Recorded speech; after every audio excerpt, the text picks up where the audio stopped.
Hello dear student, जैसे कि आपके एग्ज़ाम आ रहे हैं तो आज मैं आपके साथ जो है आप लोगों के लिए कुछ रिवीजन टाइप के सेशन लेके आ रहा हूँ। तो जिसमें कि आज हम शुरू करने वाले हैं सम एप्लीकेशन ऑफ ट्रिग्नोमेट्री। जैसे मुझे आशा है कि आपको काफ़ी कॉन्सेप्ट पता होंगे, तो मैं कुछ आपको बताता हूँ कि इन चैप्टर्स को करने के लिए कुछ बेसिक चीज़ें हमें पता होनी चाहिए। तो उसको करेंगे तो आप आराम से ईजिली स्कोर कर पाएंगे मार्क्स। तो जल्दी से हम शुरू करते हैं चैप्टर आज सम एप्लीकेशन ऑफ ट्रिग्नोमेट्री। तो बेसिकली देखिए, ट्रिग्नोमेट्री को जानने के लिए इन क्वेश्चंस को अगर आप सॉल्व करना चाहते हैं तो कुछ इन्फॉर्मेशन आपके पास होनी चाहिए। तो मैं आपको बता देता हूँ। जैसे कि आपको ऑनलाइन ट्रिग्नोमेट्री को जानने के लिए सबसे पहले आपको पता होना चाहिए कि राइट एंगल ट्राइंगल एक आपको चाहिए होता है। तो आपको ऑनलाइन में राइट एंगल ट्राइंगल क्या होता है, जिसका एक एंगल क्या होता है 90 डिग्री होता है।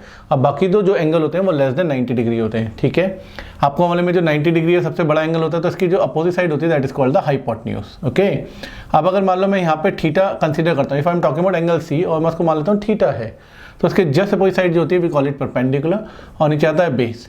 तो पाइथागोरस थ्योरम से आपको रिलेशन तो पता ही होता है कि भाई H square is equal to जो है P square plus B square के इक्वल होता है। ऑलराइट, अब हमने क्या करा है कि ये हाइपोटेन्यूज परपेंडिकुलर बेस को लेके हमने कुछ रिलेशंस बनाए हुए हैं जिनको हम याद भी बहुत आसानी से कर लेते थे। जैसे हम कहते थे P B P upon H H B. एक बहुत ही इंडियन तरीका है इसको याद करने का, पंडित बद्री प्रसाद हर हर बोले। आप इसको ऐसे याद कर सकते हैं, या फिर आप इसको याद कर सकते हैं some people have curly brown hair through proper brushing. Alright, so इसको मैं समझा देता हूँ आपको कि जैसे कि यहाँ पे अगर हम बात करें तो साइन जो है, साइन थीटा की बात करें वो हमारे पास होता है परपेंडिकुलर अपॉन हाइपोटेन्यूज। इस तरह अगर मैं कॉस थीटा की बात करता हूँ वो हमारे पास होता है बेस अपॉन हाइपोटेन्यूज। और इस तरह मैं टेन थीटा की बात करता हूँ तो हमारे पास होता है परपेंडिकुलर अपॉन बेस। साइन का हमारा जो रिलेशन है वो कॉसेक के साथ होता है, जो कि साइन का जस्ट रेसिप्रोकल होता है। आप इसको उल्टा कर दीजिए। ऐसे अगर हम कॉस की बात करते हैं तो सेक के साथ होता है, तो इसको आप रेसिप्रोकल कर दीजिए। ऐसे ही टेन का किसके साथ होता है, कॉट के साथ होता है, तो इसको आप रेसिप्रोकल कर सकते हैं। अभी मैं आपको वो मिनिमम बातें बता रहा हूँ जो इस चैप्टर को करने के लिए आपको आनी चाहिए। ठीक है, आपको ये रिलेशंस में पता होने चाहिए जो कि हम इस चैप्टर को करते हुए यूज़ करेंगे। इससे आप पूरा चैप्टर बहुत ही आसानी से कर पाएंगे और आपका एक भी मार्क्स नहीं कटेगा, बट आपको उसको ध्यान से फॉलो करना है।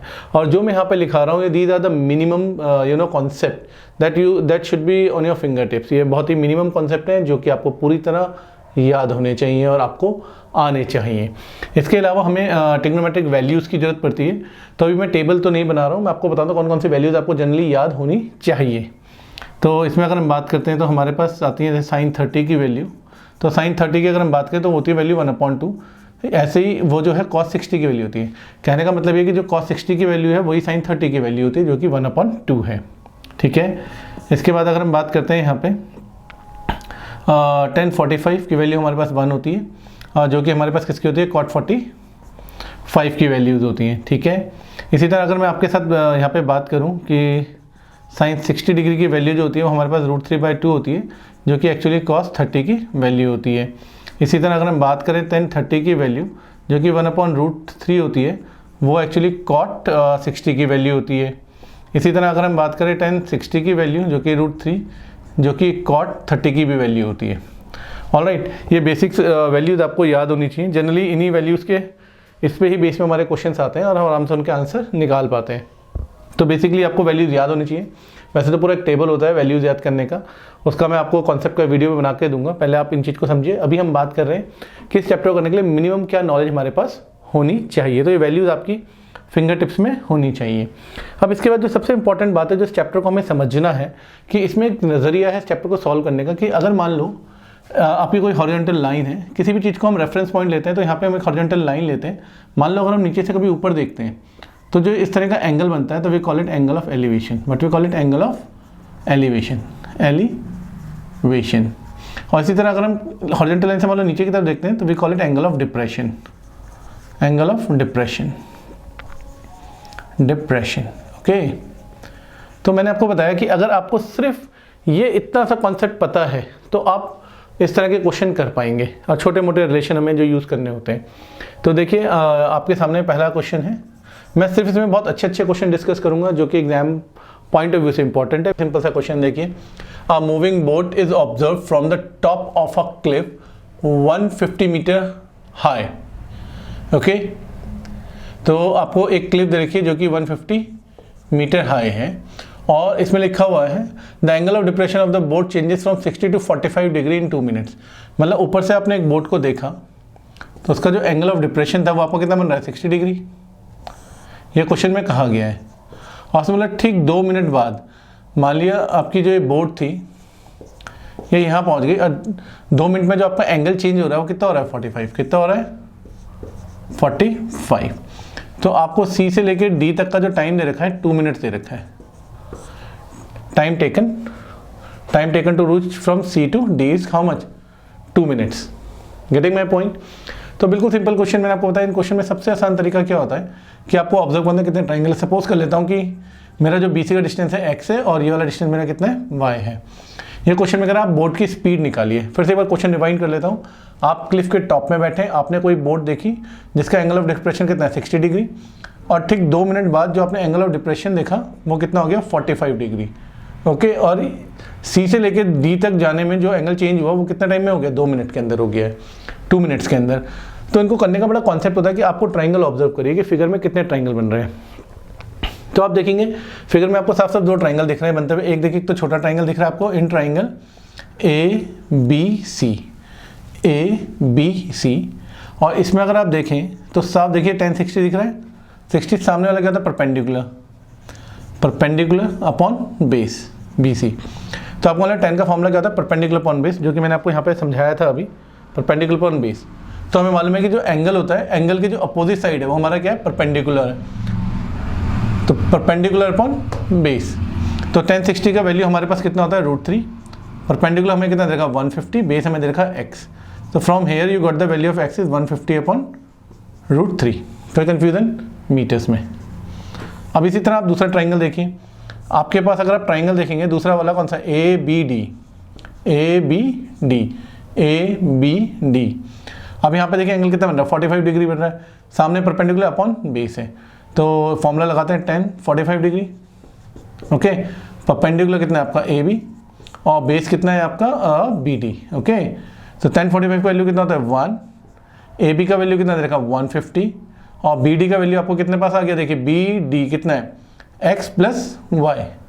यहाँ से लेके यहाँ तक आना है तो देखिए BC प्लस CD, यानी वो कितना हो गया, x प्लस y। तो x प्लस y का वैल्यू आपको कितना मिल गया, 150। अब अगर आपको y का वैल्यू निकालना है तो कितना हो गया, 150 माइनस x। और ये देखिए आपने x का वैल्यू यहाँ निकाला था तो इसको आप यहाँ पे पुट कर देंगे। तो अगर आप इसको पुट करते हैं यहाँ पे, ठीक है, तो आप देखिए क्या होगा कि आप एलसीएम ले सकते हैं। एलसीएम लेंगे तो 150 √3 माइनस 150 अपॉन √3 आ जाएगा। Getting my point. तो अगर हम y की वैल्यू निकालें यहाँ से तो हम पे आ गई 150 √3 माइनस 1 अपॉन √3। ये हम पे y की वैल्यू आ गई है। कोई मुश्किल, कोई कन्फ्यूज़न नहीं। अब ये क्वेश्चन में बात कर रहा था स्पीड की, ठीक है ना। तो अगर हम बात करें स्पीड में, इसके बाद यहाँ पे लिख रहा हूँ, तो स्पीड का फॉर्मूला होता है हमारे पास डिस्टेंस अपॉन टाइम। कितना होता है, डिस्टेंस अपॉन टाइम होता है। अब अगर आप देखें, क्योंकि हमें सी से लेते डी तक का टाइम मालूम है तो हम ये वाला कंसिडर करेंगे। तो अब हमें क्या निकालनी है, स्पीड निकालनी है। तो अगर मैं इसको स्पीड यहाँ पे ऐसे रहने दूँ, तो अगर मैं यहाँ से बात करूँ सी से लेकर डी तक का डिस्टेंस कितना है मेरे पास, y है। और इसको करने में मेरे को कितना लगा, 2 मिनट्स लगे। कितना लगा है, 2 मिनट्स। लेकिन यहाँ पे यूनिट बोल रहा है आवर्स में करिए। तो अगर आपको 2 मिनट्स को चेंज करना है आवर्स में, तो ऑब्वियसली आपको मालूम है क्या है, 60 से इसको डिवाइड करना है। जब भी हम छोटी से बड़ी यूनिट में आते हैं तो हमें क्या करना होता है, डिवाइड। तो हम इसको डिवाइड करेंगे तो हमारे पास आ गया 1/30 आवर्स, 1/30 आवर्स। ओके, तो टाइम की जो वैल्यू आई हमारे पास कितना आ गया, 1/30 आवर्स आ गया। अब आपको उसको सॉल्व करना है। तो देखिए स्पीड आपको निकालनी थी क्वेश्चन में। y का वैल्यू कितना आपके 150 ब्रैकेट में √3 माइनस 1 अपॉन √3 ये वैल्यू थी, ठीक है। अभी 1/30 था तो एक्चुअली क्या होगा, ये रेसिप्रोकल होगा और 30 आपको कहाँ चला जाएगा, ऊपर चला जाएगा। अब इसको हम ज़्यादा मेहनत ना करके बहुत ईजी तरीके से करते हैं। बस हमेशा देखो जब भी डिनोमिनेटर में आपके रूट में आए, ठीक है ना, इसको बोलते हैं रैशनल नंबर, तो उसको रैशनलाइज कर देना है। तो हम क्या करेंगे, यहाँ पे √3 से मल्टीप्लाई और √3 से डिवाइड। तो होगा क्या, इससे 150 × 30 है हमारे पास। ओके, 150 × 30 और ये √3 आ गया और ये आ गया √3 माइनस 1 और नीचे मेरे पास कितना है, √3 तो कितना हो गया, 3 हो गया। Getting my point. तो बस आप इसको सॉल्व कर लीजिए। ये आपको 10 टाइम्स जाएगा, कितना जाएगा 10 टाइम्स। सो आपके पास कितना हो गया 1500 √3 और ब्रैकेट में √3 minus 1 kilometre metre per hour. कितना है यूनिट मीटर पर आवर, ठीक है ना। अब चाहो तो आप इसको सॉल्व भी कर सकते हो, सॉल्व करने का और तरीका है, पर आप इसको छोड़ दिए। अगर सॉल्व को फर्दर करना है तो आप √3 की वैल्यू 1.332 इसमें आप पुट करेंगे, जो भी कैलकुलेट करेंगे वो आपका क्या होगा आंसर होगा। आई होप आपको ये समझ आया होगा। चलिए अब दूसरे इंपॉर्टेंट क्वेश्चन की बात करते हैं। तो दूसरा इंपॉर्टेंट क्वेश्चन है आपके पास, the angle of elevation of a jet plane from a point A on the ground is 60 degree. Okay, तो कहने का मतलब क्या है कि आपका कोई जेट प्लेन उड़ रहा है और आप ग्राउंड से इसको देख रहे हैं। मान लिया आप इसको यहाँ से देख रहे हैं और ये यहाँ पे आपका एरोप्लेन उड़ रहा है, मतलब जेट प्लेन उड़ रहा है।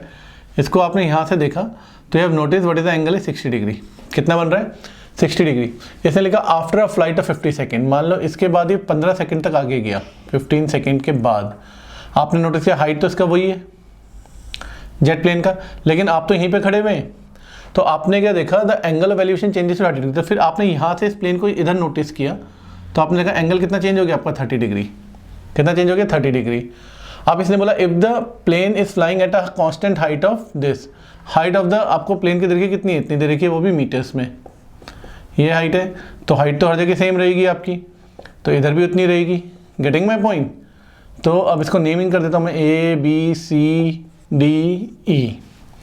तो फिर से क्वेश्चन बताता हूँ कि आप यहाँ पे खड़े हैं, आपने जेट प्लेन को देखा जो कि यहाँ पे था, उसका एंगल कितना था 60 डिग्री। उसके बाद आपने 15 सेकंड बाद देखा कि प्लेन यहाँ पहुँचा और उसका एंगल कितना चेंज हो गया 30 डिग्री। अब आपको बताना है क्वेश्चन में find the speed of the jet plane. तो बिल्कुल मैंने कहा आपको क्वेश्चन करने का तरीका, डायग्राम आपका क्लियर हो जाए, उसके बाद आपको सिर्फ ट्राइंगल ढूंढने हैं। तो अगर मैं देखता हूँ 2 ट्राइंगल मुझे साफ साफ दिख रहे हैं। तो एक ट्राइंगल मुझे दिख रहा है यहाँ पे, अगर मैं देखूँ DCE, देखिए DCE ट्राइंगल दिख रहा है। अब अगर ये 60 डिग्री एंगल तो सामने वाली परपेंडिकुलर हो गया, नीचे कितना हो गया बेस हो गया। तो मैं लगा देता हूँ फॉर्मूला, तो मैं लगता हूँ यहाँ पे क्या आएगा tan 60 डिग्री। आपको मालूम है tan का फॉर्मूला क्या था, परपेंडिकुलर ऑन बेस। परपेंडिकुलर कितना है इस ट्राइंगल में DC और बेस कितना है आपका EC। tan 60 का वैल्यू आपको पहले से पता होता है √3 होता है। DC परपेंडिकुलर का वैल्यू आपको यहाँ पे क्वेश्चन में देखा 1500 √3 अपॉन EC। ओके, तो अगर आप EC को इधर भेजेंगे √3 से √3 कैंसिल, यहाँ कितना बचेगा 1। तो आपको पता लग गया EC का वैल्यू कितना आ गया आपके पास 1500 मीटर। तो यहाँ से आपको पता लग गया कि EC कितना है 1500 मीटर है। कोई कन्फ्यूजन? अब simply as per the rule जैसे मैं बताया, एक ट्राइंगल आपका हो गया, अब दूसरा ट्राइंगल देखिए। तो दूसरा ट्राइंगल आपको साफ दिख रहा है EBA दिख रहा है आपको, और एंगल कितना बन रहा है यहाँ पे 30 डिग्री बन रहा है। तो हम लेंगे 30 degree perpendicular upon base. Perpendicular कितना है AB, और अगर मैं बेस की बात करूँ तो बेस को मैं ब्रेक करके लिख दूँ EC प्लस CB कहते हैं, क्योंकि पूरा बेस आएगा ना ट्राइंगल का, EC प्लस ये what we call it CB। तो आपको मालूम है tan 30 का वैल्यू कितना होता है 1/√3।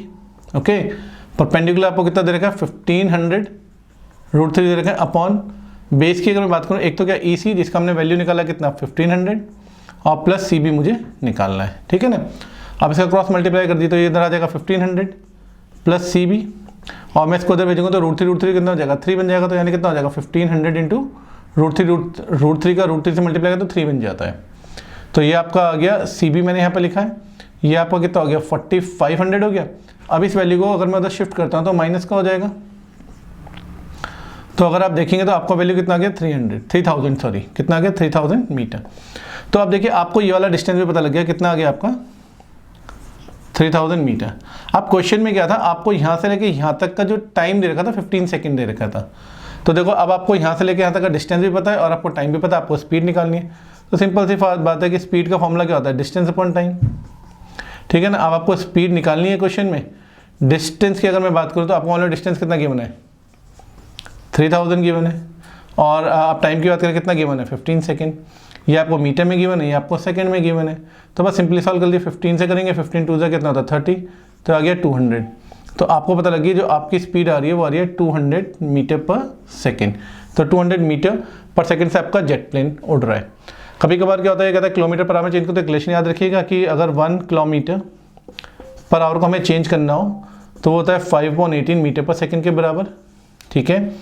ये आपको 1 मीटर पर सेकेंड को चेंज करना हो किलोमीटर पर आवर से तो 18/5 से उसको कर देते हैं मल्टीप्लाई। तो थोड़ा सा कॉन्सेप्ट रखिएगा, बहुत ही अच्छा क्वेश्चन है, काफ़ी बार आता है एग्जाम में, इंपॉर्टेंट है, ध्यान रखिएगा। चलिए अगले क्वेश्चन में चलते हैं। अगर मैं यहाँ पे बात करूँ, ये भी बहुत अच्छा क्वेश्चन है, एग्जाम में काफ़ी बार आ चुका है। From the top of a tower 100 metre high, कोई एक 100 मीटर आपका हाई है टावर, ठीक है, ज़मीन से तो परपेंडिकुलर करा। A man observe 2 cars on the opposite side of the tower, ठीक है, and with the angle of depression 30 and 45 degree. तो मतलब एक आदमी यहाँ पे है, उसने 2 कार देखी, एक इधर घूम रही है अपोजिट साइड में और एक आपकी इधर है, और इसका वो बना रहा है एंगल ऑफ डिप्रेशन। तो एंगल ऑफ डिप्रेशन से मतलब है कि जब उसने एक को कितना दे रखा है 30 डिग्री, तो ये 30 है तो यहाँ पे भी कितना होगा 30 डिग्री, लाइन पैरेलल होती है तो ऑल्टरनेट एंगल इक्वल होते हैं, और ये 45 है तो ये भी कितना हो गया 45। Getting my point everyone. And इसे मतलब find the distance between the cars. तो पहले आप नेमिंग कर लीजिए A B C D। तो एक कार आपकी ये है और एक कार आपकी ये, दोनों के बीच डिस्टेंस निकालनी है। तो इतने को आप लेट कर लीजिए और इतने को आप इसको लेट कर लीजिए x, इसको लेट कर लीजिए y। तो कहने का मतलब है कि आपको असल में BD निकालनी है, मतलब you want the x plus y value. ये क्वेश्चन में आपको फाइंड आउट करना है। तो कितना सिंपल हो गया, मैंने आपको बताया है कि क्वेश्चन में क्या डायग्राम बनने का, तो आपको सिर्फ ट्राइंगल देखना है। तो आपने ट्राइंगल नोटिस किए, अगर आप देखें तो एक ट्राइंगल आपके पास कौन सा बन रहा है ACB। तो इसमें सेम वही देखिए tan 30 डिग्री बन रहा है यहाँ पे, सामने क्या परपेंडिकुलर मतलब AC अपॉन कितना है बेस मतलब BC। तो tan 30 का वैल्यू अपॉन 1/√3 होता है, 1/√3 होता है। और AC कितना दे रखा है आपको क्वेश्चन में 100, और BC आपको दे रखा है x। तो अगर आप x की वैल्यू निकालेंगे कितना आ जाएगी 100√3, ये आपकी फर्स्ट इक्वेशन कह लीजिए। फिर आप दूसरा ट्राइंगल देखिए, कौन सा ट्राइंगल है आपके पास, इन ट्राइंगल ACD। इसमें अगर आप बात करते हैं तो आपको दे रखा है tan 45 डिग्री, सामने क्या परपेंडिकुलर मतलब AC अपॉन बेस कितना है आपके पास CD। tan 45 की वैल्यू 1 होता है, ये आपके पास कितना है 100, और ये कितना है y। तो y का वैल्यू कितना आ गया आपके पास 100 आ गया। ओके, अब आपको क्योंकि क्वेश्चन में क्या निकालते हैं डिस्टेंस निकालनी, तो डिस्टेंस आपको मालूम है कितनी है आपकी। अगर आप डिस्टेंस की बात करें BD है, दोनों कार की डिस्टेंस निकालती, एक कार ये है एक कार, इन दोनों के बीच की डिस्टेंस क्या थी x प्लस y थी आपकी। तो x का वैल्यू कितना आ गया आपका 100√3 आ गया, और प्लस y का वैल्यू कितना आ गया 100। अगर आप दोनों से 100 कॉमन ले लेंगे तो आपके पास बच जाएगा √3 + 1। क्योंकि क्वेश्चन में यहाँ पे बोल रखा है कि √3 का वैल्यू कितना 1.3 है, आपको उसको पुट कर देना है इसमें। तो आपने 1.73 को अगर हम यहाँ पे पुट कर देते हैं तो ये आ जाएगा, अब आपको में 100, अब 1 पॉइंट में इसको आप ऐड करोगे कितना आ जाएगा 2.73, और अगर आप इसकी 100 से मल्टीप्लाई करोगे तो कितना 273 मीटर।